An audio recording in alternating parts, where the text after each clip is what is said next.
c'est un voyage vers la décroissance qui nous est proposé. Moins de consommation, avec l'interdiction de nouvelles zones commerciales, moins de transport, avec la limitation des achats de voitures, et puis moins de publicité qui serait interdite dans les lieux publics et remplacée par des messages comme « En avez-vous vraiment besoin ?» Pour faire de l'écologie et de la transition énergétique, on a absolument besoin de croissance, parce que ça coûte cher, donc on a des ressources. Donc la vérité, c'est que si on n'a pas beaucoup de croissance, si on ne produit pas beaucoup plus, il n'y aura pas de transition énergétique.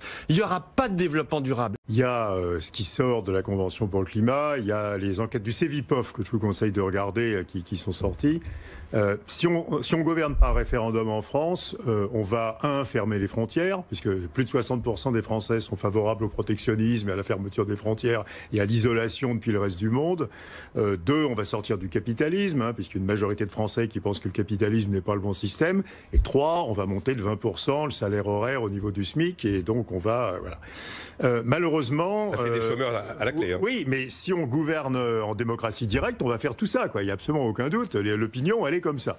Donc ça pose, d'abord, ça nous pose à nous, économistes, un problème. Ça veut quand même dire qu'on n'a pas bien expliqué. Hein. C'est magique. Reconnaissons à Patrick Artus son honnêteté.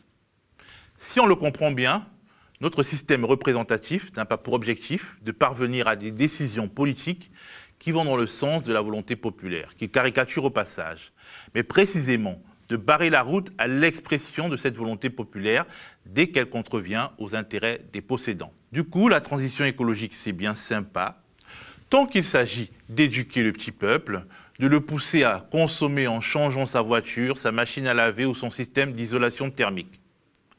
Mais dès qu'il est question de rationaliser les hyperprofits qui entraînent l'hyperconsommation de certains et condamnent les classes populaires mal payées à la malbouffe, entre autres, ça devient du bolchevisme. Le retour à l'âge de pierre, la fin de la civilisation, etc., etc.